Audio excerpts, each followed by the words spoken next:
கனடிய தமிழ் வானொலி காற்றலையில் பேசுவோம் நிகழ்ச்சிக்குள் செல்கின்றோம்.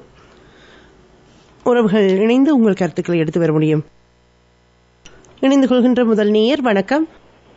வணக்கம் சுகாதனி. சுமசுமையா வணக்கம். இன்றைக்கு முதலாவதாக வர சந்தர்ப்பம் கிடைச்சதுக்கு நன்றி. என்ன சொல்லிச்சேன்னா, தமிழ் மக்கள் மிக மிக மிக மிக இதுக்கு மேல நீட்டேலாது இந்த தெளிவாகவும் உஷாராகவும் இருக்க வேண்டிய காலகட்டத்தில் நாங்கள் இப்ப பயணிக்கிறோம் என்பது மறுக்க முடியாத உண்மை. வலைகள் வீசப்படுகின்றன மீன்கள் பிடிப்பதற்கு. அந்த நேரத்துல உண்மையில ஆடு நினைக்கிறேன் ஓன கலத கதை ஒன்று இருக்கு. இப்ப சிங்களம் தமிழ் பிரதேசங்களுக்கு ஊடுருவதற்கு மிக்க திட்டமிட்டு தொடங்கிட்டுது. ரணில் மட்டுமே மன்னிக்கணும், அன்றோ தரப்பு மட்டுமல்ல, எவரும் எதிர்காலத்துல அப்படித்தான் வர போறாங்க. இந்த உள்ளூராட்சி தேர்தல் எல்லாத்துக்கும் உள்ளிட போறாங்க. அப்ப நாங்கள் என்ன சொல்லிச்சோன்னா, அந்த விடுதலை போராட்டம் நடக்கப்பிள்ள எத்தனை பொருட்கள் தடைப்படி 46 அத்தியாவசிய பொருட்களை சிங்களம் தடைப்படுத்தினார். அப்ப அந்த நேரத்துல நாங்கள் என்ன செய்த குப்பி விளக்குல தான் எங்க பிள்ளைகள் படிச்சேன். டாக்டர் இன்ஜினியர்ஸ் எல்லாம் அப்படித்தான் உருவாக்கப்பட்டது. ஒரு ஆண்டு 2 ஆண்டு அல்ல, 33 தசாப்தம். அப்ப இன்றைக்கு இந்த அபிவிருத்தி ஸ்ரீலங்கா அரசு தெரியல, அது உலக நாடுகள் கொடுக்குற ஃபண்ட்ல இதை செய்ய சொன்ன இந்த பிரதேசங்களை அபிவிருத்தி செய்தே ஆக வேணும். அது எமக்கானது. ஆனால் அதை விடுத்திருந்த வீதி திறப்பு, இந்த கோயில்களுக்கு போய் அங்க போய் இங்க போய் கும்பிடுறதுக்கு வழிவகுக்கிறது எல்லாம் அந்த நான் சொன்னேன் ஆடு நினைக்கிறேன் ஓடாடுத கதை தான் அது. இதை காட்டி எங்கட மக்களை இந்த மனத்தை மாற்றி கபலீரகம் செய்து திரும்பவும் ஒரு முதல்ல எனக்கு ஒரு சான்ஸ் கிடைச்சிட்டு திரும்பவும் இன்னொரு அமர்த்துவம் திரும்பவும் என்று சொல்லி போடுற திட்டங்கள் எல்லாத்துக்கும் நாங்க விழிப்பா இருக்கணும். மிகவும் மனவருத்தமான ஒரு விஷயம். அர்ஜுனா சொல்லப்படுற ஒரு வைத்தியர் அவர் சொல்றார், எனது உடலும் உடலும் உயிரும் என்ற தரப்புக்கு புறையினத்துக்கு தேசிய தலைவரையும் கூப்பிடுறீர்கள், மாவீரர்களையும் கூப்பிட்டு அவர்களுக்கு வணக்கம் செலுத்துறீர்கள். அங்கேயும் 2 தோணியில கால் ஒரு ஆரோக்கியமானதா இல்ல, ஆரோக்கியமானது இல்ல. அதுக்கு அப்பால எங்களுக்கு முக்கியமான ஒரு விஷயம் என்னன்னு சொல்லிச்சேன்னா, பிள்ளை சிங்கள போராளிகளை இந்த ஜேபிபி அரசு கொன்றதற்கும் எம்பிள்ளைகள் கொல்லப்பட்டதற்கும் பாரிய இடைவெளி. அதை இதோட ஒப்பிடி இல்லாது இங்க சில பேர் தத்துவங்கள் வேதாந்தங்கள் பேசிக்கொண்டு கதைக்கிற எல்லாம் மிக மிக தவறு. ஜேபிபி புரட்சி என்ன செய்து அவன் எதிர்பார்ப்பு புரட்சி மூலம் கிளர்ச்சி செய்து சிங்கள ஆட்சியை கைப்பற்றது. நாங்கள் என்ன செய்தோம்? எமது போராட்டம் என்னத்துக்கு நடந்தது? அடிமைத்தனத்தின் உச்சம் தொட்ட எமது இனத்துக்கு அடிமை விலங்கு ஒடிப்பதற்காக நடத்தின போராட்டம். ரெண்டுக்கும் வேறுபாடு இருக்குதானே சிவதனி? ஆமா போட்டா தான் எங்களுக்கு கொஞ்சம் உஷாராக பேசலாம். என்ன தவறு இருந்தா சுட்டி காட்டுங்க. ஆமா போடக்கூடிய விட ஆமா போடுங்க. தேசிய தலைவர் தலைமையில அந்த முன்னெடுக்கப்பட்ட அந்த போராட்டம் அது புனித போராட்டம். அதை நாங்கள் ஒரு 16 ஆண்டு 15 ஆண்டுகள் 16 ஆண்டுகளுக்கு எல்லாம் அதுக்கு வேற ஒரு அர்த்தங்கள் கற்பிச்சு அதை நாங்கள் ஓரங்கட்டி விட முடியாது. இந்த முறை மாவீர நிகழ்வுகள் கட்டியன்னு சொல்லி நிக்குது. அந்த இறுக்கத்தை நாங்க வச்சிருக்கோம். மக்கள் தெளிவா இருக்கின்றார்கள் என்ற பார்வை இன்னமும் இருக்குது. ஆனா அதுக்குள்ள விஷக்கருமிகளையும் ஊடுருவ வச்சு உண்மையிலேயே இந்த ஜனநாயக போராளிய கட்சி இன்னத்துக்கு அதிக வாக்குப்பறையில் என்று சொல்ற ஒரு ஆய்வு ஒன்று செய்யப்பட்டது. அந்த ஆய்வுல முக்கியமான விஷயம் என்ன சொல்லுங்க, அவங்க இந்த ஜனநாயக போராளிகள் மட்டுமே முன்னாள் போராளிகள் கட்சி இவர்களுமே, அதாவது ஏற்கனவே விலைக்கு வாங்கப்பட்ட அவர்கள் தான் தப்புத்தாளம் போட துவங்க. மக்களுக்கு தெரிஞ்சு இவங்க தப்புத்தாளம் போடினவங்க டெல்லிக்கு போறாங்க. விடுதலை புலிகளை தடைப்படுத்தி இருக்குது, அந்த அமைப்பு இந்தியா தடைப்படுத்தி இருக்கு. ஆனா டெல்லிக்கு போயிட்டு பேச்சு நடத்தி போட்டு வர்றாங்க. அப்ப என்னென்ன மக்கள் வாக்கு போடுவினோம்? இப்ப வாக்கு கொடுத்த அந்த தரப்புக்கு ஒன்றும் இல்ல, பாசத்துல இல்ல, சிங்களம் எங்களுக்கு எதுவும் திறப்போறண்ட இல்ல. இருந்தாலும் இவர்கள் எங்கட தமிழ் தலைமைகள் எல்லாம் பேசாமடைந்தவர்களாகவும் தங்களோட சுய அரசியல் லாபத்துக்காக மக்களுக்கு காதுல பூ வைக்க துவங்கினது. மக்கள் காத்திருந்தது கொடுத்த வாக்கு தான் அது ஒரு சந்தர்ப்பவாத வாக்கு. அதை நாங்கள் உறுதியாக பலப்படுத்துறது எல்லா மீடியாக்களும் புலம்பெயர்ந்து இருக்கிற தமிழ் மக்கள் எல்லாருக்கும் இனித்தான் நாங்கள் ஒர்க் அவுட் வேலை செய்ய வேண்டிய நேரம் இருக்கு. ஒரே ஒரு விடயம் ஐயா, இப்பொழுது அந்த ஒரு தமிழ விடுதலை புலிகள் படத்தையோ அல்லது தேசிய தலைவருடைய படத்தையோ வைத்திருந்தார்கள் என்ற ஒற்றை காரணத்துக்காக வைத்திருந்த விடயத்துக்காக கைதுகள் நடக்கின்றன. ஆனால் நாங்கள் முன்னாள் போராளிகள் என்று சொல்லி புலிகள் என்று சொல்லிவிட்டு நியூ டெல்லிக்கு சென்றதோ அல்லது ராஜீவ்காந்தி நினைவகத்தில் என்று வழங்கியதோ கடந்து விடுவோம். அடுத்து இந்த இலங்கை அரசாங்கத்தோடையே அவர்கள் நின்று படம் எடுத்து எல்லாமே செய்யக்கூடியதாக இருக்கிறது என்றால் அங்கேதான் மக்கள் கேள்வி கேட்கிறார்கள். முன்னாள் போராளிகளுக்கு இன்று மக்கள் இவ்வளவு கை கொடுக்கிறார்கள், வழங்குகிறார்கள். அவர்களுக்கான அத்தனை சேவைகளையும் அவர்களை முன்னிறுத்தி அவர்கள் எங்களுடைய இன்றும் காயப்பட்ட போராளிகள் எவ்வளவு இருக்கிறார்கள். இவர்கள் யாரும் சரி, இத்தனை 15 ஆண்டுகளில் யார் எந்த போராளிகள் இந்த அரசோடு நிற்கிறவர்கள் குரல் கொடுத்தார்கள் மக்களுக்காக என்ற ஒரு கேள்வி கேட்கிறார்கள். அது மட்டுமல்ல, ஒரு விடயம் நாங்கள் மிக மக்கள் தெளிவாக இருக்கணும். தமிழ் மக்கள் தளர்வுகள் கொடுக்கப்படும் பொழுது நிதானமும் பொறுப்புணர்வும் தூர நோக்கி சிந்தனை ஏன் இந்த தளர்வுகள் தரப்படுகிறது, அந்த நேரத்தில் நாங்கள் மிக அவதானமாக செயல்படுவோம். தாரகுமாருக்கு என்று சொல்லி இந்த குண்டக மண்டக விளையாட இயலாது. அவர்கள் தளர்வு மாவீரத்தினர் அது எங்களுக்கு குறித்தானது. அதானே ஆண்டாண்டு தோறும் நாங்கள் வாதிட்டு கொண்டு வந்தது. சில எல்லைகளை மீறி செய்யக்குள்ள காத்திருந்து அதுக்காக கைது செய்யப்படுவதும் அதுங்க நடந்து கொண்டுதான் இருக்குது. ராமலிங்கன் சந்திரசேகரன் சொல்ற ஐயாண்டி கதை, நான் புலியோடையும் புலியே என்ன பூனை இருந்த நாங்கள் பூரியலடாப்பா.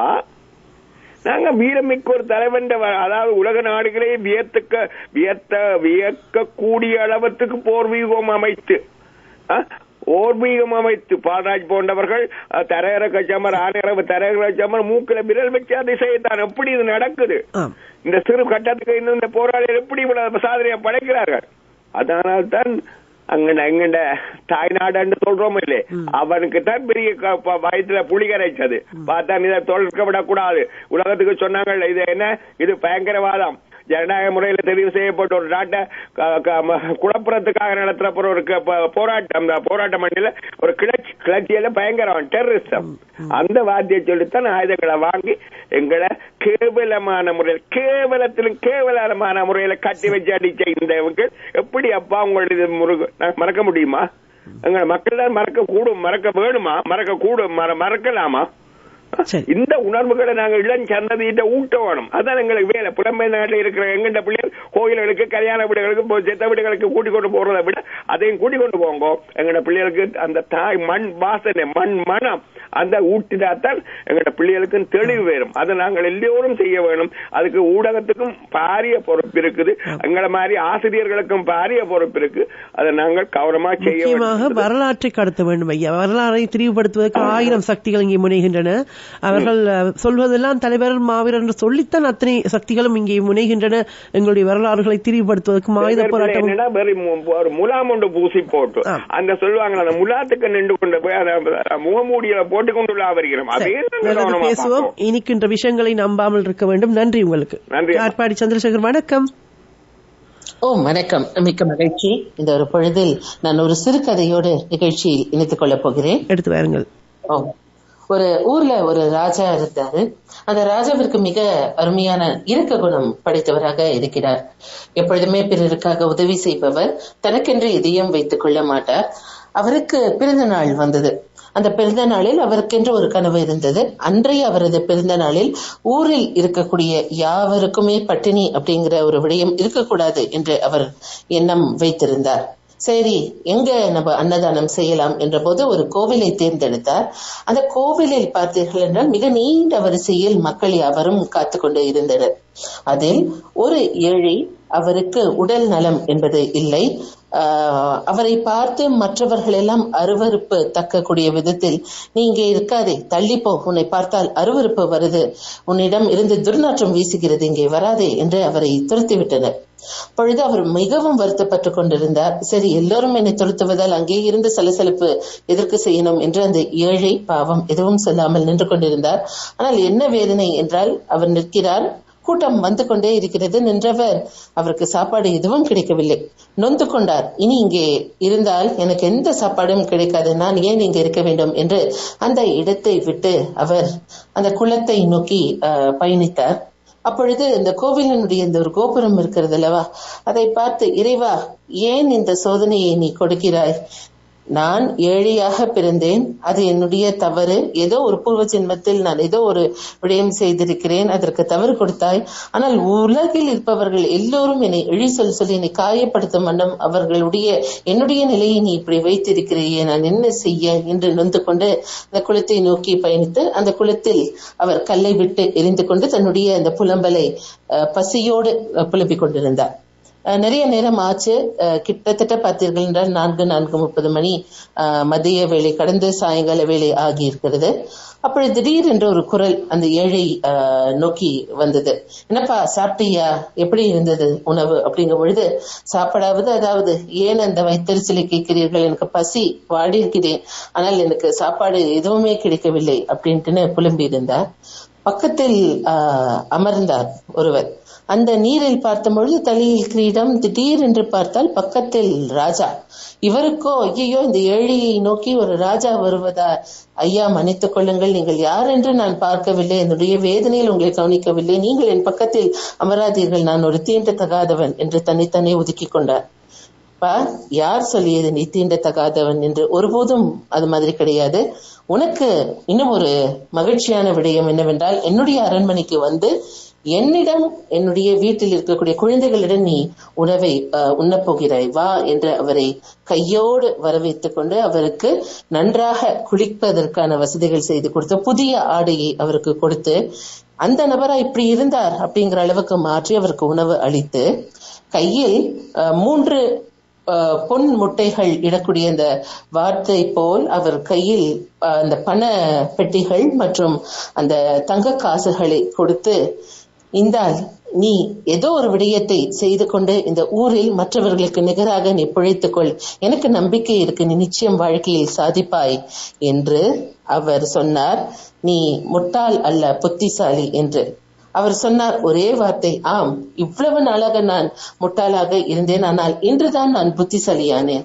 அதற்கு ராஜா என்னப்பா இப்படி சொல்ற அப்படிங்கும் பொழுது, இறைவனை ஒருபோதும் நான் கேட்டதில்லை, ஏன் இவ்வாறு என்னை ஏழையாக வைத்திருக்கிறாய் என்று அந்த ஒரு வருத்தத்தின் உச்சிக்கு போய் கடவுளினுடைய கோபுரத்தை பார்த்து ஒரே ஒரு கேள்வி கேட்டேன். இன்றே அதற்கான விடை கேட்டது. இது என்றைக்கோ நான் கேட்க வேண்டிய ஒரு கேள்வி என்று. ஆம், தெய்வ நம்பிக்கைக்கு அப்பாற்பட்டு ஏதோ ஒரு விடயம் இவருடைய மனதை உலுக்கியது, ஏதோ ஒரு பிரார்த்தனை அங்கே வைக்கப்பட்டது, ஏதோ ஒரு பருவத்தின் ரூபமாக அங்கே அவருக்கான விடை என்பது அளிக்கப்பட்டது. ஒவ்வொருவரும் இதே போன்று தனக்கு கஷ்டமான ஒரு சூழ்நிலை வரும் பொழுது நிச்சயமாக இறைவனை நோக்கியோ அல்லது யாரை நோக்கியோ அவர்கள் கூடிய அந்த ஒரு பிரார்த்தனைகளை வைக்கும் பொழுது நிச்சயம் அவர்களுக்கான அந்த ஒரு செவி என்பது சாய்க்கப்படும் என்பது இதனுடைய நீதியும் கூட. நல்லது. தெய்வ புலவர் வள்ளுவர் கூறியது போல், தெய்வத்தால் ஆகாத இன்னும் தன் மெய்வர்த்த கூறி தரும் என்ற முயற்சியிலே இறைவனும் கூட இயற்கை கூட உங்களுக்கு கை கொடுக்காது, முயற்சியுடையார் இகழ்ச்சி அடையார். நல்லது, நன்றி உங்களுக்கு. காற்றில் இணைந்து கொள்கின்ற அடுத்த நேயர். வணக்கம். வணக்கம் எடிசன், நீண்ட காலத்தின் பின்பு குரல். உடல் வேலை பொழுது நான் வர முடியலை.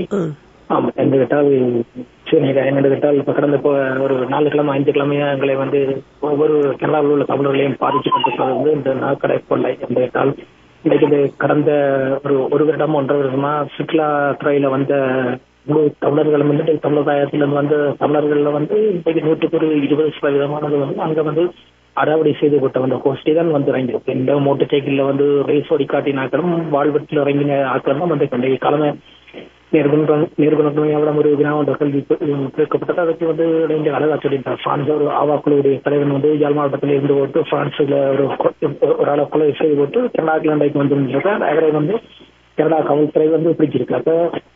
இப்படிப்பட்ட கோஷ்டி எல்லாம் இன்றைக்கு சுற்றுலா விசால வந்துருக்கோம். அப்ப இவர்களை வந்து இலங்கை காவல்துறை வந்து சரியா வந்து விசாரிக்காமையா வந்து இவர்களுக்கு பொலிஸ் கிளியரன்ஸ் வந்து கனடாக்கு அனுப்பிட்டு இந்த கனடாவில் வாழ்கின்ற தமிழர்கள் வந்து இன்றைக்கு ஒரு நல்ல ஆற்றலோடையும் சிறப்பாக வாழ்ந்துட்டு இருக்கிறார்கள். கனடா தமிழர்களுடைய சமூகத்துடைய பேரை வந்து கெடுப்பதற்காக அந்த கள்ளக்குறிச்சியில் உலகம் வந்து கனடாவில் இறக்கப்பட்டிருக்காங்க. இப்படிப்பட்டவர்களை வந்து கனடாவில் வாழுகின்ற ஒவ்வொரு தமிழர்களும் இனம் கண்டு உடனே வந்து இவர்களுடைய காவல்துறையிடம் பிடிச்சு கொடுப்பதான் இன்றைக்கு எங்களுக்கு ஒரு முக்கியமான வேலையா இருக்கின்றது. என்றால் ஒவ்வொரு நாற்கடைக்காரரும் வந்து இன்றைக்கு வந்து $1 இல்லாட்டி $2 வந்து நாற்கடை வச்சிருக்கீங்க. ஒவ்வொரு நாற்கடைக்காரருக்கும் $1,000,000 அவர்கள் முதலீட்டை செய்திருக்கிறார்.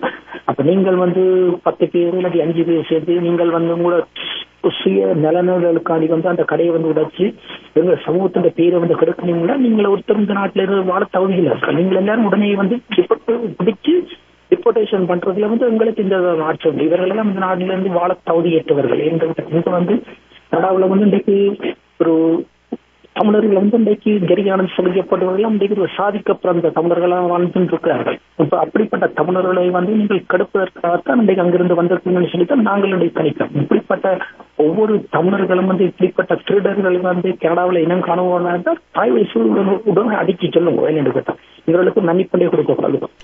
என்னென்னு கேட்டா இன்றைக்கு வந்து உங்களோட வீட்டுல ஒவ்வொருத்தர் வந்து மாமா மச்சான் சித்தப்பா தெரிய பண்ணவரே அவர் வந்து 40 மணித்தியால வேலை கொழுங்கா போயிட்டு வர்றாரா? அவருடைய சேஃப்டி என்ன? அவர் எங்க போயிட்டு வர்றாரு? என்ன வர்றாரு? வீட்டுக்கு ஏதாவது தேவையில்லாத சாமான்களை கொண்டாடுறாரு? அது வேண்டதுக்கான காசு எங்கிருந்து வந்ததுன்றது உங்களுக்கு ரோகரும் நேராயங்கோ. இவருடைய சேஃப்டி, இவர் யாரோட பழகுறாரு, என்ன மாதிரி போது, இவருடைய செயற்பாடுகளை வந்து உங்களால் இனம் காண முடியும். அப்படியானவர்களை இனம் கண்டுட்டால் தயவு செய்து வந்து நீங்கள் வந்து பேணி பாதுகாத்துக்கணும். பேணி பாதுகாப்பு உங்களோட சமூகம்ன்றது வந்து வெகு விரைவில் வந்து அடிபடும் என்று கேட்டால் காணும். நாங்கள் எல்லாம் பட்டு என்று கேட்டால் ஒரு பக்கத்தால வந்து ஸ்ரீலங்கா அரசாங்கத்தினால வந்து சிதைக்கப்பட்டிருக்கிறோம். ஒரு பக்கத்தால தகத்திலிருந்து வந்து அந்த திருடர்கள் வந்து இன்றைக்கு கனடாவில் உள்ள தமிழர்களை வந்து சிதைக்கிறதுக்காண்டி வந்திருக்கிறார்கள். நன்றி, வணக்கம். அதாவது ஆமாம், நாங்கள் தமிழர் என்ற பெருமை உண்மையில் மரம் சார்ந்து வாழ்கின்ற இனம் என்ற அந்த நல்ல பெயரை கெடுக்கக்கூடாது. நாங்கள் வாழ்கின்ற இடங்களில் ஒரு தமிழன் தவறு செய்யும் பொழுது அது தமிழன் என்ற பெயரில் போகும், ஆனால் நல்லது செய்யும் பொழுது கேடியன் என்ற பெயரில் போகும் என்ற விடயத்தில் நாங்கள் கவனமாக செயற்பட வேண்டும். எந்த ஒரு நாங்கள் செய்கின்ற தவறு எங்கள் குடும்பம் எங்களுடைய எல்லாருக்குமே ஒரு கெட்ட பெயரை கொடுப்பதோடும் எங்களுடைய இனத்துக்கு ஒரு கேடை விளைவிக்கும், ஒவ்வொரு பாதிப்பை உருவாக்கும் என்பதை சிந்தித்து நடக்க வேண்டும், சமூகமாக சிந்திக்க வேண்டும். இணைந்திருக்கின்ற அடுத்த உறவு, வணக்கம். ஆஸ்திரேலியாவிலிருந்து அறிவழகன் அண்ணா. வணக்கம் சோதனி. இன்றைக்கு எனக்கு ஒரு நல்ல சந்தர்ப்பம் கிடைச்சது இந்த நிகழ்ச்சிக்கு வர்றதுக்கு. நான் ஓடிக்கொண்டிருக்கிறேன், இடையில ஏதாவது டிராபிக் சத்தங்கள் என்றால் மன்னிக்க வேணும். நான் கெதியா முடிக்கிறேன். விளங்குதா? கேட்கிறது. ஆமாம், கேட்கிறது. நீங்கள் எடுத்து வாருங்கள். இல்ல என்னன்னா, சோமசுந்தரம் ஐயாக்கு நன்றி சொல்ல வேணும். இப்ப தமிழர்கள், அங்க இருக்கிற தமிழர்களும் வெளிநாட்டில் இருக்கிற தமிழர்களும் ஒரு சரியான ஒரு பொருத்த கட்டத்துல பயணிக்கிறோம். கேக்குது பயணிக்கிறோம். என்னன்னு சொன்னா, உண்மையில நீங்கள் நேற்று நான் மனோ கணேசன் என்ற ஒரு பேட்டி கேட்ட நான். அப்ப அவர் சொல்றார், அனுராக்கள் சிலவேளை ஒரே நாடு ஒருமித்த மக்கள் ஒரு சமயம் என்ற மாரி வந்தினம்டா பல்லினம் கொண்ட நாடுன்றது இல்லாம போயிடுமென்று. அப்ப நாங்கள் இப்ப எல்லாரும் ஒவ்வொருத்தரும் எங்களுக்கு தெரிஞ்ச அனுபவங்களை சொல்றோம். ஆனால் இது பரந்த மட்டில நாங்கள் சிந்திக்க வேணும், என்னதான் சரியன்று. அனுராண்ட அரசாங்கம் வந்து சுய நிர்ணய உரிமைய ஏற்றுக்கொள்ள வேண்டும் என்று கஜேந்திரகுமார் அவரும் ஸ்ரீதரனும் கேட்கினோம். அதை ஏற்றுக்கொள்ளணும் என்றுதான் மனோ கணேசன் சொல்றார். ஆனால் பல்லின சமூகம் பல் சமய சமூகம் என்றதை ஏற்றுக்கொள்ளாம ஒரு அரசியல் தீர்வு காண இயலாது. 25 பேரும் கூட்டம் வச்ச சுமந்திரனாக்கள் எல்லாருடையும் மனோ கணேசனும் இருந்தது. அந்த ஜாப்பை எடுக்கிறதுக்கு இன்னும் 3 பேர் தான் செல்லும் என்று சொல்லுகிறோம். எங்களுக்குள்ள போட்டி போட்டு கட்சிகள் பிரியாம நாங்கள் இதுல நல்ல அவதானமாக எல்லாட்ட சிந்தனையிலையும் சேர்த்து பொதுவா என்ன வேணும்ன்றத அங்க இருக்கிற மக்களும் வெளிநாட்டுல இருக்கிற மக்களும் ஒரு கெதியான ஒரு சரியான ஒரு முடிவுக்கு வர வேணும். இதுதான் என்னுடைய கருத்து. இனமாக இன நலன் சார்ந்த சிந்தனைகளோடு தமிழ் இனம் பயணிக்க வேண்டிய ஒரு இக்கட்டான காலம் என்பது உண்மை. நல்லது, கட்டாயம். இல்லாட்டி எல்லாரும் இலங்கையர்கள் என்ற ஒரு நாடா வந்துடும். நாங்கள் செய்த இவ்வளவு வீணா போயிருக்கோம். ஒற்றை ஆட்சியை ஏற்றுக்கொண்டு விட்டாலே அது அவ்வளவுதான், கதை முடிந்தது. வணக்கம். இணைந்து கொள்கின்ற அடுத்த உறவு. வணக்கம். அப்படிதான் கேட்டால் எங்கட இனத்துல நான் சொல்றேன், கழுதைக்கு உபதேசம் காதில ஊதினாலும் அவைய குரலில் ஆன குரல் வராது. இந்த கேட்டால் இந்த புலம்பெயர் நாட்டுக்கு தாயகத்தில இருந்து அங்கு கைது செய்யப்பட்டு சித்திரவதைகள் செய்யப்பட்டவர்கள் ஏதோ ஒரு வழியில தப்பி இந்த நாட்டை விட்டு வெளியில வந்து புலம்பெயர் நாடுகள்ல ஆதி தஞ்சம் கோரினவ முதல்ல சிந்திக்க வேணும், உங்களுக்கு மண்டைக்குள்ள என்ன இருக்குன்னு சொல்லி. அங்க இருக்க முடியாமல் நீங்கள் அவர் சித்திரவதைப்பட்டு சில பேருக்கு நாட்டை விட்டு வெளியேற முடியாத தடை கூட இருக்குது. அப்படி இருக்க கூட நீங்கள் தப்பித்து ஏதோ ஒரு வழியில வந்துட்டீங்க, உங்களோட உயிரை கொண்டு வந்துட்டீங்க. வந்த நீங்கள் என்னதுக்கு திரும்பி அந்த நாட்டுக்கு போறீங்க? என்னதுக்கு போறீங்க? ஓகே, ஒரு தாய் டெவலப் பண்ண சொன்னா அது தாங்க முடியாதுதான். நீங்க போனா போல தாயெழும்பி வந்துருவாங்க. இந்த அன்னைக்கு கடந்த வாரம் புலம்பெயர் பிரித்தானியாவில இருந்து போனவர் பலமாக மாட்டிப்பட்டு இன்றைக்கு அவர் நாட்டை விட்டு திருப்பி இலங்கையை விட்டு வெளியேறலாத தடை அவர் புனையில விட்டு இருக்கிறாங்க. ஆனா அவர் நாட்டை இலங்கையை விட்டு வெளியேறினார் என்று சொன்னால் நீங்கள் சரியா நடந்திருந்தால் நாங்கள் அது அப்படி நீங்க சொல்வது சரியான ஒரு கவலைதான். ஆனா இது ஒரு இவ்வளவு நல்லிணக்கம் ஒற்றையாட்சி எல்லா எல்லாம் அப்படி சொல்கின்ற அரசிடம் நாங்க கேட்க வேண்டிய கேள்வி அல்லவா? நீங்கள் வாங்க வாங்க முதலிடுங்க என்று சொல்றீங்க. இந்த மக்கள் எல்லாம் நாங்கள் இன பேதம் பார்க்க மாட்டோம் என்று சொல்றீங்க. இங்க வருகின்ற தமிழர்களை நீங்கள் கைது செய்கிறீர்களே என்று கேட்க வேண்டும் அரசை பார்த்து. சிங்களவன் எப்பயும் சிங்களவன் தான் இருக்கிறான். நாங்கள் சிந்திக்கவன் எங்களுக்கு என்ன பிரச்சனை, என்ன நடந்தது. அவருக்கு அந்த நாட்டை விட்டு போயெல்லாம் தடையென்று சொல்லி வந்தவர் போனதுன்றதே பிள்ளை. சாதாரண ஆட்கள் ஓகே பிரச்சனை இல்லை, நீங்கள் உங்களோட கேஸுக்காக ஒரு அங்க குடியுரிமைக்காக அங்க இருக்கிறதுக்காக ஒரு கேஸா கொடுத்துருந்தீங்கன்னா நீங்கள் போறது பிரச்சனை. ஒரு விடயம் வரலாறு. சரி, அந்த வரலாறுல அகதிகளாக இலங்கை என்ற ஒரு தீவிலிருந்து பல நாடுகளுக்கு அகதிகளாக சிங்கள தமிழ் மக்கள் அதிகமாக தமிழ் மக்கள் சென்றிருக்கிறார்கள். அவர்கள் வெவ்வேறு நாடுகளில் குடியுரிமை பெற்றிருக்கிறார்கள். மீண்டும் நாட்டுக்கு போகும் பொழுது நீங்கள் தானே கூப்பிடுகிறீங்க, வாங்க முதலிடுங்கன்னு சொல்றார்கள் இல்லையா? இப்ப நாங்க ஆட்சி மாறிட்டு இனபேதம் இல்லை, இது நல்ல ஆட்சி என்றெல்லாம் சொல்கின்றீர்கள். பின்பு எப்படி அவர்களை கைது செய்ய முடியும்? அந்த தெளிவு தமிழர்களுக்கு வேண்டும். நம்ப கூடாது, நான் நம்ப மாட்டேன். நீங்கள் ஒருபோதும் அது என்னதான் சொன்னாலும் ஒரு கொச்சியை கொண்டாடுறாரு ஊழல் ஒழிக்கிறார் சொன்னாலும் கூட எந்த சிங்களமே நான் நம்ப மாட்டேன். சரியோ, இன்னைக்கு அனுரா டிஜிட்டல் பொருளாதாரமா சொல்லி இங்க பொங்க வலிக்கிறீங்க. அவர் அந்த நாட்டுல ஊழலை ஒழிச்சார், நாட்டை அவர் வளப்படுத்துறாரு, அது நல்ல விஷயம். எங்களுக்கானது என்ன தேவைன்றது நாங்கள் கேட்கவும், நாங்கள் தட்டிக்கொண்டே இருக்கவும். இன்றைக்கு திருவிழா சொல்ற 13 இல்லை, மாகாண சபையும் இல்லை. இரண்டோட மாகாண சபை வடக்கு கிழக்கு கேட்கிறீர்கள், காணியதி கேட்கிறீர்கள், பொலிசு கேட்கிறீர்கள், கிழக்கு மாநிலத்தில் தமிழ் திருவண்ணாமலை தலைவர் கேட்கிறீர்கள். இதொன்றும் இல்லாமல் ஒரே நாடு ஒரே அந்த போக்குவரத்து போகுதுங்க. அப்ப எங்கிற கொல்லப்பட்ட மக்களுக்கு நீதி எங்கிற மக்களோட இலங்கை அரச படைகளால கபடிகரம் திட்டமிட்டு கவலையம் செய்யப்பட்ட நிலங்கள் அதுக்கெல்லாம் தீர்வு என்ன? இன்றைக்கு ஒரு ஜஸ்மின் சூகா அம்மையாருடைய அந்த அமைப்பு சர்வதேச உண்மை மற்றும் நீதிக்கான செயற்திட்டம் எவ்வளவு கேள்வி கேட்டிருக்கிறது, எவ்வளவு விடயங்களை. ஆனால் தமிழர்கள் நாங்கள் அனுர புராணம் பாடிக்கொண்டு இன்னும் அந்த அடிமைகளாக இருக்கின்றோம் என்பதுதான் இங்கே கொடுமை. இல்ல, அந்த ஒரு பெண் அவ ஜஸ்மின் சூகாங்கிற இனமும் இல்ல. அந்த உண்மைக்கு நீதிக்குமான அமைப்புல இருந்து அவ இன்றைக்கு கூட சொல்லி இருக்கிறான், அந்த கொலையில ஈடுபட்ட படத்தளபதிகளுக்கு வெளிநாடுகள்ல தடை பெற வேணும், அவை வெளிநாட்டு பயணங்கள் செய்யக்கூடாது. என்ன சொல்லணும், அவையெல்லாம் கைது செய்யப்பட்டு விசாரணை நடத்தப்படணும். குற்றவியல் நீதிமன்றத்தை கொன்று போராடைக்குள் அவியல் எங்கட இனம் பாதிக்கப்பட்ட இனம் என்ன செய்யுது? எங்கட பாதிக்கப்பட்ட இனத்தில இருக்கிறவங்க எங்கட போராட்டத்துக்கு எதிராக காட்சிகளை போவாங்க தெரியுமா உங்களுக்கு? துளசி கதிராக்கள் மைத்திரி காலத்துல எனக்கு இப்ப 2-3 நாளுக்கு முதல் ஒரு தொடர்பு கொண்டு கிடைச்சது. சரியோ, அப்ப எனக்கு நான் கேட்டுறான், இப்படி இந்த போராளிகளை நாங்கள் முன்னாள் போராளிகளை இலங்கையர் காய்கூலிகள் காட்டி கொடுக்க சொல்றோம் சொல்லி இந்த பிரச்சனை ஓடிக்கொண்டிருக்க சொல்லி நாங்கள் எல்லாரையும் சொல்லல, சில இலங்கை அரச இந்திய புலநாடுகளோட சேர்ந்து இயங்குறதை தான் சொல்றோம் சொல்லி அப்ப சொல்லிக்கலாம். துளசி கதிராக்கள் இயக்கத்துக்கு எதிராக காட்சி சொல்ல வலிக்குத்தவங்க. பிறகு புலம்பெயர் தேசத்துல இருக்கிற போராளிகள் எல்லாம் குழம்பி அவங்களுக்கு தொலைபேசி அழைப்படுத்தி இனியிலண்ட சத்தம் போட்டு இங்க வந்தா உங்களுக்கு பிரச்சனை நீங்க சந்திப்பீங்க அவங்க சத்தம் போட்டுதான் இவங்க போகலான்னு சொல்லி அதை வித்ட்ரா பண்ணின ஆட்கள். இப்ப அன்னைக்கு என்ன சொல்லப்பட்டது? அதை தேர்தலிருந்து வேண்டா அவை உங்களுடைய இனாளிப்புக்கு சாட்சியம் சொல்ல போனோம். துளசி அண்ணாவும் கதிர் அண்ணாவும் போச்சு சாட்சி சொல்ல போன இந்த நெதர்லாந்துல இருந்து வர்றவர் விடுறார் புலுடா. இவர் யாருன்னு கேட்டா இவர் புலம்பெயர் தேசத்துல வேற ஏதாவது கதை கதைக்கிறீங்களா அல்லது இந்த வானொலி சம்பந்தப்பட்ட நேர்கள் சம்பந்தப்பட்ட கதையா? இல்லதானே, என்ன நீங்க வானொலி நேர்களை பற்றி பேச வேண்டாமா? என்று கேட்டால் சில பேர் புலம்பெயர் நாடுகள்ல இருந்து கொண்டு இந்த அமைப்புகளுக்குள்ள உடைவு, ஊடகங்களுக்குள்ள உடைவு, மற்ற அடுத்தது வந்து இந்த தமிழ் தேசிய மக்கள் முன்னணி, இந்த கஜேந்திரகுமார் ஆக்களுக்கு தங்களுக்கு தங்களுடைய ஆக்களுக்கு அங்க மதிப்பு மக்கள் மத்தியில செல்வாக்கு இல்லையன்ற அந்த வண்ணத்தை வச்சுக்கொண்டு இந்த கஜேந்திரகுமார் ஆக்களுக்கு நின்றா பிரச்சனை, கதைச்சா பிரச்சனை, கதைக்காட்டி பிரச்சனை, உதவி செய்தா பிரச்சனை, செய்யாட்டி பிரச்சனை, உடுப்பு போட்டா பிரச்சனை, எல்லாமே பிரச்சனையா இருக்கு. நீங்க யார் என்ன செய்ய முடியும்?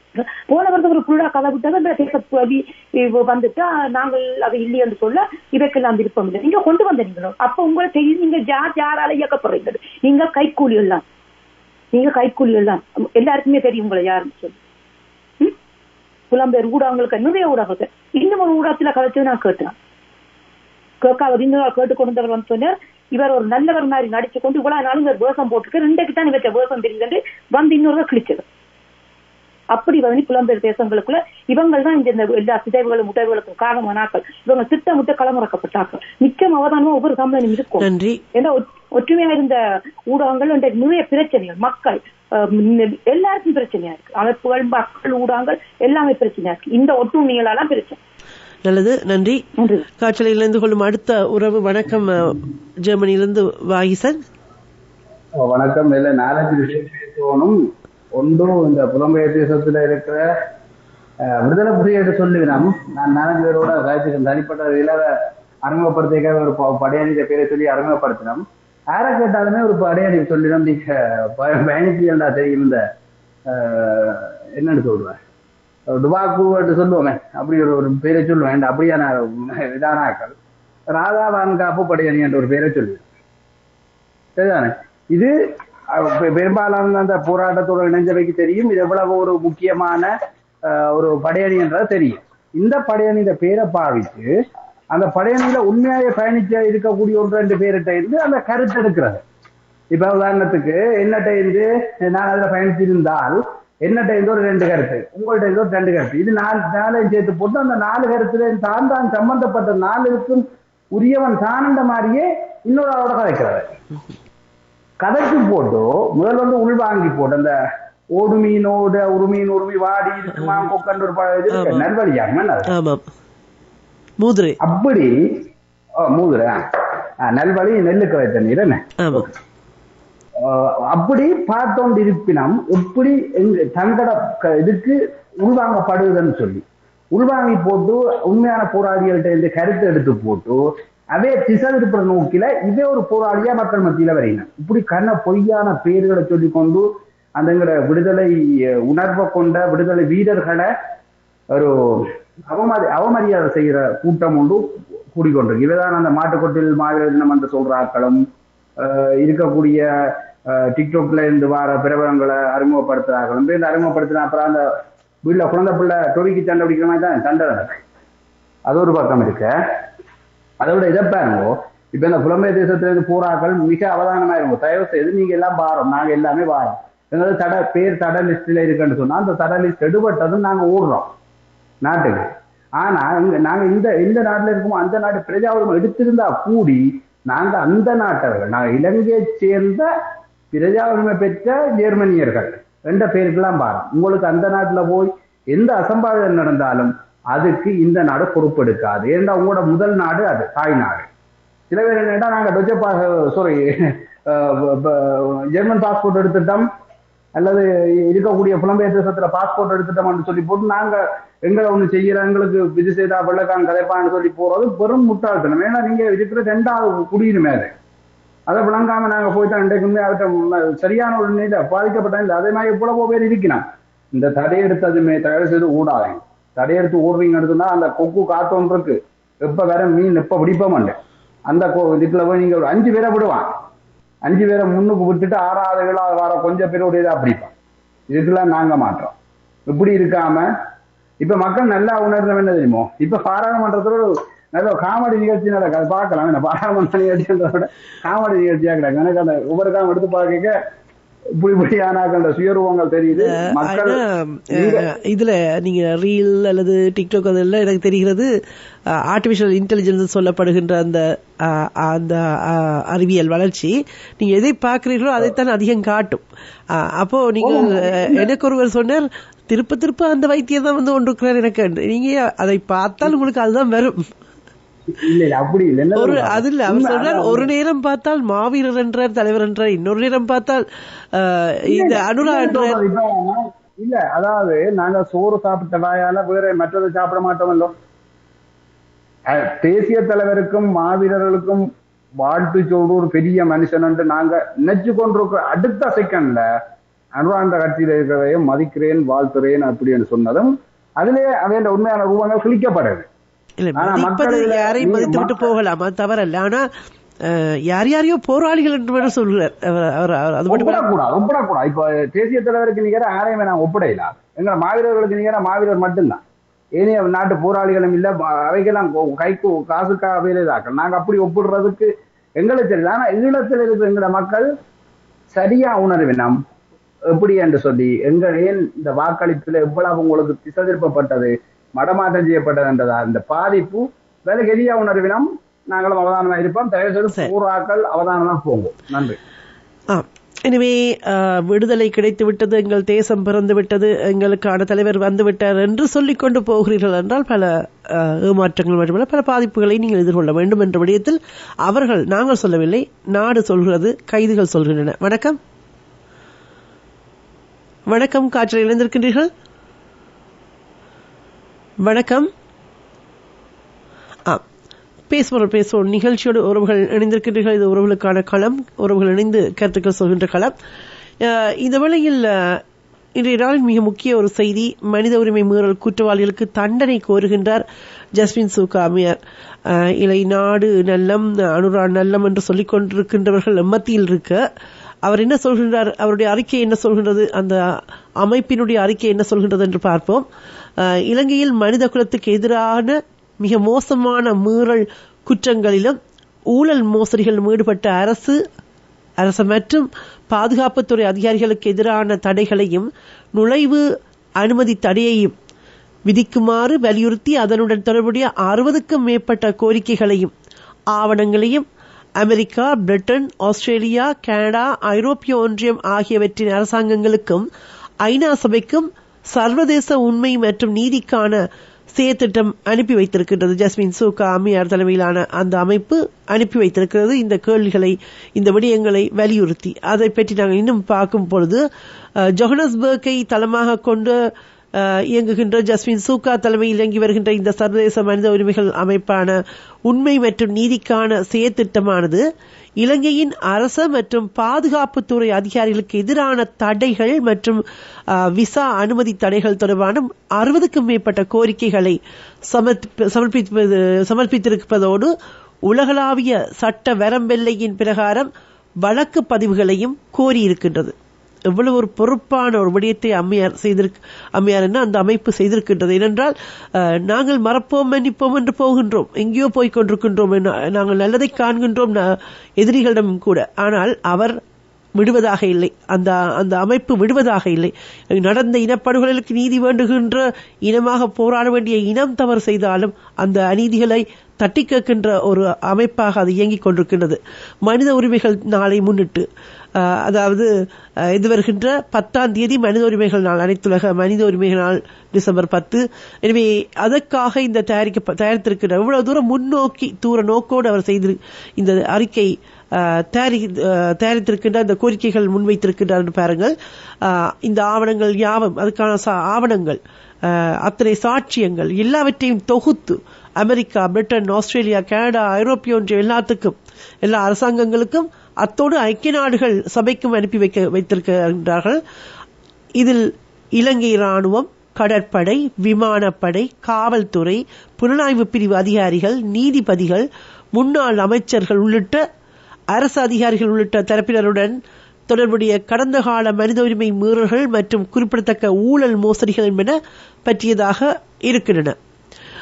உள்நாட்டு யுத்தத்தின் போதும் அதற்கு பின்னருமான காலப்பகுதியில் இடம்பெற்ற இந்த சட்டவிரோத படுகொலைகள், நாங்கள் இனப்படுகொலையா அதற்குள் உள்ளடக்கலாம். சட்டவிரோத படுகொலைகள், வலிந்து காணாமலாக்கப்படல்கள், அதில் எங்களுடைய இன அழிப்பு அதிலும் இருக்கின்றது. பலவந்தமான கைதுகள், அங்கேயும் எங்களுடைய தமிழினம் அளிக்கப்பட்ட வரலாறுகள் உண்டு. எனவே இந்த சட்டவிரோத படுகொலைகள், வலிந்து காணாமல் ஆக்கப்படுகள், பலவிதமான கைதுகள் மற்றும் தடுத்து வைப்புகள், சித்திரவதைகள், பாலியல் வன்முறைகள் உள்ளிட்ட மனித குலத்துக்கு எதிரான மிக மோசமான மனித உரிமை மீறல்களும் நாட்டின் அரச கட்டமைப்புகளில் ஆழமாக வேரூன்றியிருக்கும் பாரிய ஊழல்களும் இந்த குற்றங்கள் அடங்குகின்றன என்று அந்த அமைப்பு சுட்டிக்காட்டி கோரிக்கை விடுத்திருக்கிறது. இதில் நாங்கள் இனப்படுகொலைக்காக நீதி வேண்டும் தமிழினம் இந்த அறிக்கையை முன்வைத்து நாங்கள் இன்னும் முன் செல்ல வேண்டிய ஒரு காலம். அது மட்டுமன்றி இந்த மனித உரிமை மீறல்கள் தொடர்பில் பொறுப்புக்கூறல் வேண்டும் என்று சொல்கின்றார்கள். பாருங்கள், இந்த மனித உரிமை மீறல்களை சுட்டிக்காட்டி ஆவணங்களை கொடுத்து எல்லாவற்றையும் செய்த அறிக்கையை விட்டுவிட்டு பொறுப்புக்கூறலை உறுதி செய்வதில் தடைகளை ஏற்படுத்தும் வகையிலான முறையற்ற தலையீடுகள், அதிகார துஷ்பிரயோகங்கள் என்பனவும் இதில் உள்வாங்கப்பட்டுள்ளன. அதையும் அவர்கள் ஆவணப்படுத்தியிருக்கிறார்கள். இவற்றுக்கு மேலதிகமாக 1980களின் இறுதியில் இலங்கையில் பணியாற்றிய இந்திய அமைதி காக்கும் படையினரால் நிகழ்த்தப்பட்ட பாரதூரமான மனித உரிமை மீறல்களுடன் தொடர்புடைய இந்திய அமைதி காக்கும் படையின் முன்னாள் அதிகாரிகளுக்கு எதிராகவும் தடைகளை விதிக்கும்படி இந்த மேற்குறிப்பிட்ட ஆவணங்களில் கோரப்பட்டிருக்கின்றன. நீங்கள் பார்த்தீர்கள் என்றால் இலங்கை இந்திய அரசுகளால் படுகொலை செய்யப்பட்டது என்று சொல்வதற்கே தயங்குகின்றவர்கள் மத்தியில் இந்திய வல்லாதிக்க படை எப்படி எங்களுக்கு செய்த அநீதிகளையும் அங்கே சுட்டிக்காட்டி இருந்து அதற்கும் நீதி கோரியிருப்பதை நாங்கள் பார்க்கலாம்.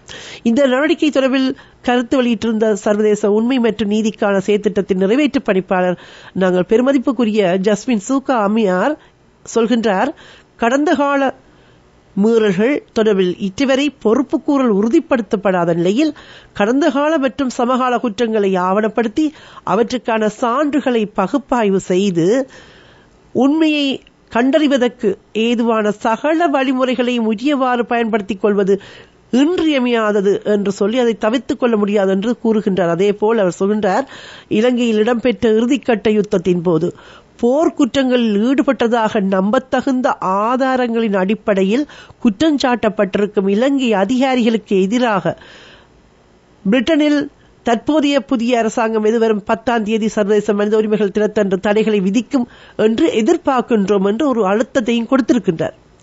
இந்த இடத்தில் உண்மையில் நாங்கள் சொல்ல வேண்டும் என்னவென்றால், இப்பொழுது பலருக்கு இந்த அனுரமாயை அவர் நல்லவர் வல்லவர் என்று சொல்வது, நீங்கள் யார் மீதும் பற்றுக்கொள்வது தவறல்ல. ஆனால் எங்களுடைய பிரச்சனைகளுக்கு தீர்வை கொடுக்காத ஒருவர் எப்படி போராளியாக இருக்க முடியும்?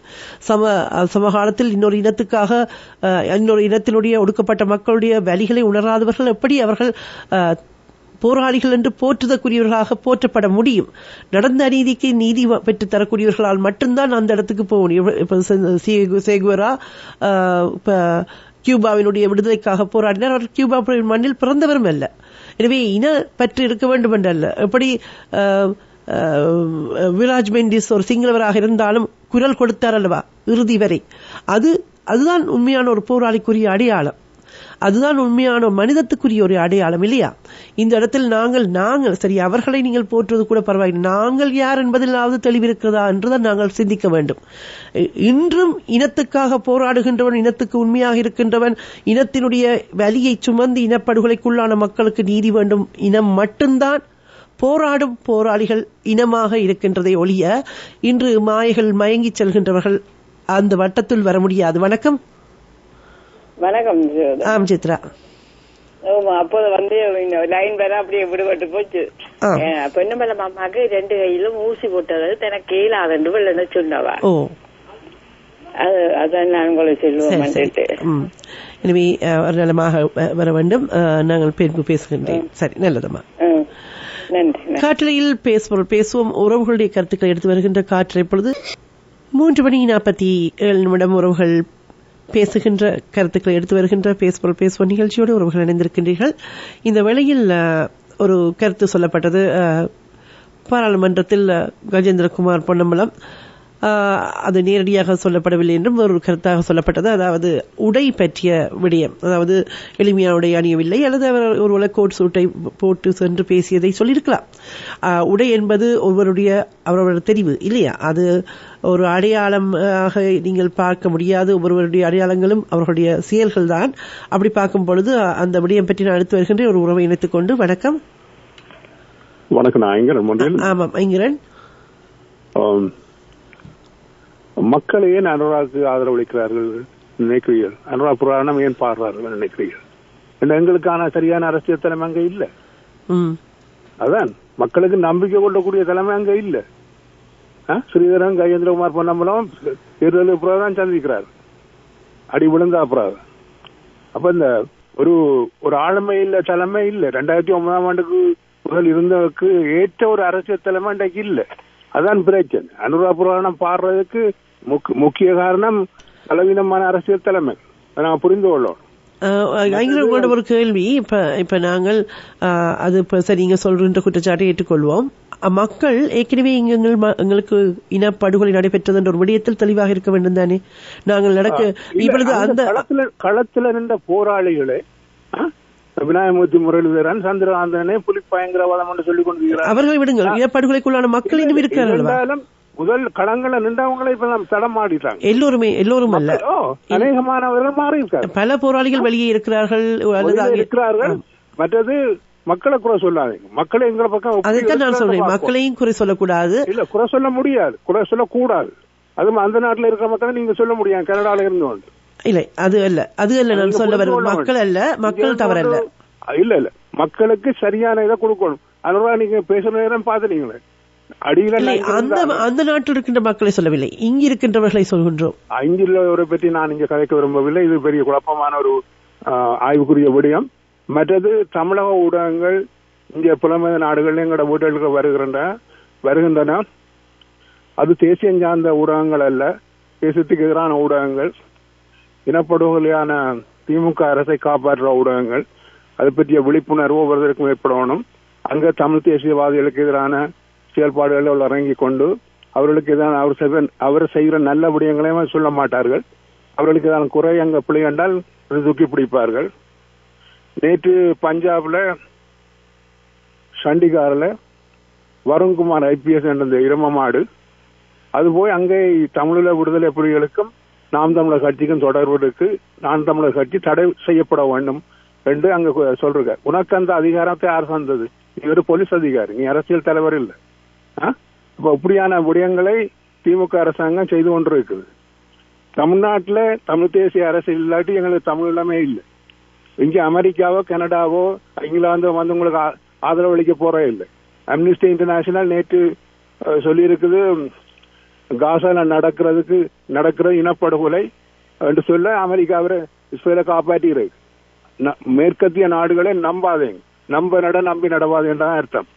நாங்கள் எங்கட பலத்தை நாங்கள் அடிவோணும். தமிழனாக ஒரு தமிழ் பை த தமிழ், அதுக்கு என்ன செய்யணும்னு பார்க்கணும். தமிழந்தி ஆட்சி தமிழ்நாட்டில் வரணும்.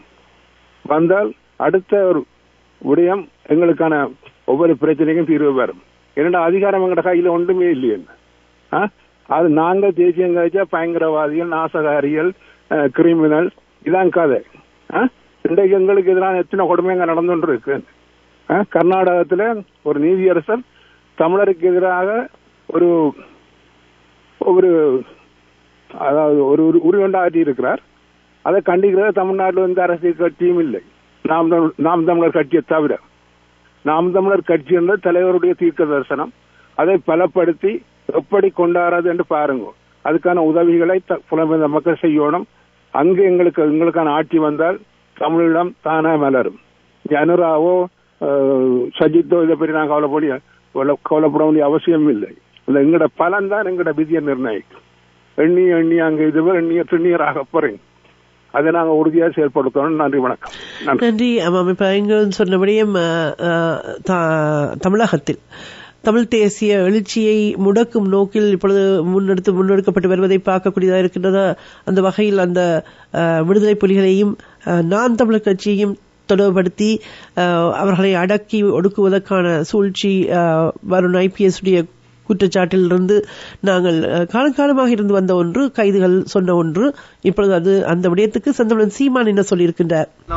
வருண் IPS இதை சொல்லியிருக்காரு, நாம் தமிழர் இயக்கம் ஒரு பிரிவினைவாத இயக்கம், அதை கண்காணிக்கணும் அப்படின்னு சொல்லிட்டு IPS அதிகாரிகள் மத்தியில் சொல்லியிருக்காரு. இது எப்படி பாருங்க? அவர் ரொம்ப நாளா கண்காணிச்சுட்டு தானே இருக்காரு. இது புதுசா கண்காணிக்கிறாங்களா எங்களை?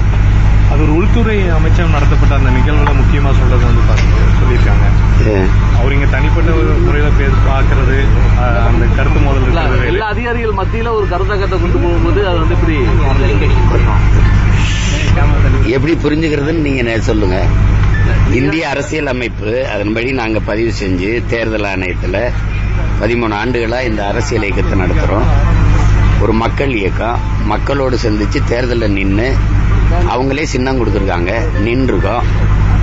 36 லட்சம் வாக்கை வாங்கி 3வது பெரிய கட்சியா வந்து தனிச்சு நின்னே அங்கீகாரத்தை பெற்று ஒரு கட்சியா இருக்கும்போது நீங்க திடீர்னு இதை பிரிவினைவாத இயக்கம் அதை வந்து நீங்க கண்காணிக்கணும் அப்படின்னா இவர் தான் நாட்டை ஆள்றாரா? ஏற்கனவே என்னை ரைடு விட்டு போன பார்த்தாங்கல்ல, அவங்களுக்கு தெரியாதா நாங்க பிரிவினைவாத இயக்கமா இல்லையான்னு? எதை வச்சு பிரிவினைங்கிறாரு? ஒரு அடிப்படை தகுதி எல்லாமே நீ எல்லாம் இப்படி ஐபிஎஸ் என்ன? எதை வச்சு பிரிவினைங்கிற? தமிழ் சாவனிஸ்டுங்கிற? தமிழன் நான் தமிழன் சொல்றது உனக்கு சாவனிசம்னா எதுக்கடா இவ்வளவு மொழிவழி மாநிலங்கள் பிரிச்சாங்க? எதுக்கு பிரிச்ச? தெலுங்குக்கு ஒரு மாநிலம், கேரளாவுக்கு மலையாளிக்கு ஒரு மாநிலம், பீகாரிக்கு ஒரு மாநிலம், குஜராத்திக்கு ஒரு மாநிலம், எதுக்கு பிரிச்சாங்க? இது ஏன் நாடு, என் மொழி தமிழ், நான் தமிழ்னு பேசுறது தமிழ் சாவனிசம்னா இந்தி படிங்கிறது இந்தி சாவனிசம் இல்லையா? சமஸ்கிருதம் படிங்கிறது சமஸ்கிருத சாவனிசம் இல்லையா? அத பேச ஒரு தடவை பேசு. நாங்க தமிழர்கள் தமிழர்னு பேசுறதுல உனக்கு சாவனிசம் எப்படி வருது? எப்படி வருது? அப்ப பிரதமர் மோடி உலக மொழிகளின் தொன்மையை தமிழில் இருந்து அறியலாம், உலக மொழிகளின் மூத்த மொழி தமிழ், அது எங்க நாட்டில் இருப்பது பெருமைங்கிறாரு, அது தமிழ் சாவனிசம் தானே? இந்திய மொழிகளின் தொன்மையை தமிழில் இருந்து அறியலாம்ங்கிறாரு, அது தமிழ் சாவனிசம் தானே? முதல்ல உன் தாய்மொழி எது? உன் தாய்மொழி எது? நீ முதல்ல நீ சொல்லு. நீ உண்மையிலே தமிழ் தாய்க்கும் தமிழ் தகப்பனுக்கு பிறந்திருந்தா தமிழ் சாவனிசம்ங்கிற வார்த்தை நீ உச்சரிப்பியா? நீ என்னது? உனக்கு மட்டும்தான் பொண்டாட்டி புள்ள குடும்பம், எங்களுக்கு எல்லாம் இல்ல. என் குடும்பத்தை ஏன்னா நீ என்னென்ன சேட்டை பண்ணி எங்க குடும்பத்தை, என் மனைவிய, எங்க குடும்பத்தை, என் தாய் தந்தையரை, எங்க கட்சியில் இருக்க பிள்ளைகள் எல்லாம், என் தங்கச்சியில் இவ்வளவு இழிவா பேசுறதுக்கு வழக்கெடுப்பியா? வழக்கெடுப்பியா? சரி, இந்த அதிகாரம் இந்த காய் சட்டில எத்தனை வருஷம் இருப்ப? எத்தனை வருஷம் இருந்துருவே நீ? எத்தனை வருஷம் இருப்ப? ஒரு 50 வருஷம், இன்னும் ஒரு 40 வருஷம் இருப்பியா? இன்னும் ஒரு 30 வருஷம் இருப்பியா? அதுக்கப்புறம் இறங்கித்தானே தம்பி ஆகணும் கீழே. ஆனா நான் இங்கேதான் இருப்போம். பார்த்து பேசணும், பார்த்து இது பண்ணணும். இவ்வளவு பேரு சரி பிரதமர், உள்துறை அமைச்சர் எல்லாம் தொடங்கி வச்ச விருதுல எல்லாரும் பேசுனது வராம நீ பேசுறது மட்டும் வெளியில வருது எப்படி? அந்த காணொலி மட்டும் எல்லா ஊடகத்துக்கு வருது எப்படி? நீதான் ரகசியம் பாராட்டுறியா? நீ உறுதி பிரமாணம் எடுக்கும்போது இப்படித்தான் எடுத்தியா? இதான் உன் வேலையா? என் கட்சியை குறை சொல்றதுக்கு தான் நீ ஐபிஎஸ் ஆகி வந்திருக்கிய இங்க? சரி, மோதுறதுன்னு ஆயிடுச்சு, மோதுவோம் வா.